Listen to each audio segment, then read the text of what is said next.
Hello friends, આજે હું તમારી સાથે શેર કરીશ મકાઈના ઢોકળાની રેસીપી. જેના માટે અહીંયા સૌથી પહેલાં બાઉલ લઈ લેવાનું છે. તેની અંદર અડધો કપ બેસન એડ કરવાનું છે, અડધો કપ સૂજી એડ કરવાની છે અને અડધો કપ દહીં એડ કરવાનું છે. આ બધાનું ઇક્વલ માપ રાખવાનું છે અને બધું જ બરાબર મિક્સ કરી દેવાનું છે.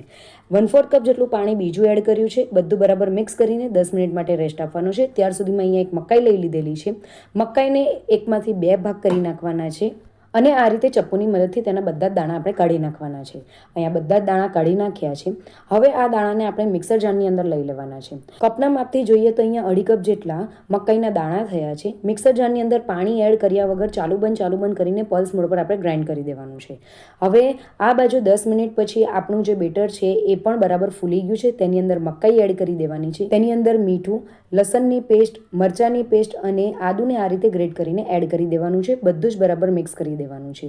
ફ્રેન્ડ્સ, આ જે મકાઈના ઢોકળા છે એનું બેટર વધારે ઢીલું નથી હોતું. તેની અંદર 1/4 ચમચી જેટલી હળદર એડ કરીને બધું જ બરાબર મિક્સ કરી દેવાનું છે અને આ રીતની કન્સિસ્ટન્સી રાખવાની છે.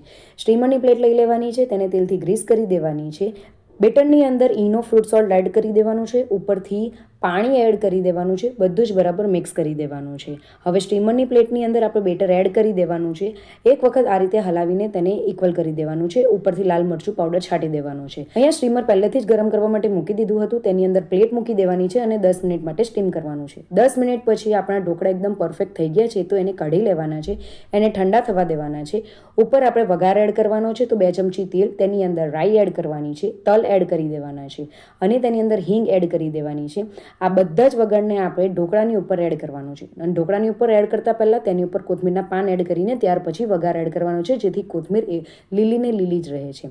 હવે આ ઢોકળાને આપણે ઠંડા પાડવાના છે. ઠંડા થઈ ગયા પછી જ આપણે તેને કટ કરવાના છે.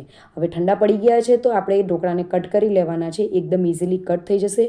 ફ્રેન્ડ્સ, એકવાર આ ઢોકળાની રેસીપી જરૂરથી ટ્રાય કરજો. તમને આ રેસીપી કેવી લાગી એ જરૂરથી મને કમેન્ટ કરજો. ઉપરથી એકદમ જ સોફ્ટ છે, અંદરથી ખૂબ જ જાલીઓ આવી છે. જેવા પોચા મકાઈના ઢોકળા તમને કેવા લાગે એ જરૂરથી મને કમેન્ટ કરીને કહેજો. તમને મારી રેસીપી ગમી હોય તો રેસીપીને લાઇક, શેર અને કમેન્ટ કરજો અને ચેનલને જરૂરથી સબસ્ક્રાઈબ કરજો. મળીએ એક નવી રેસીપી સાથે. Bye bye, enjoy.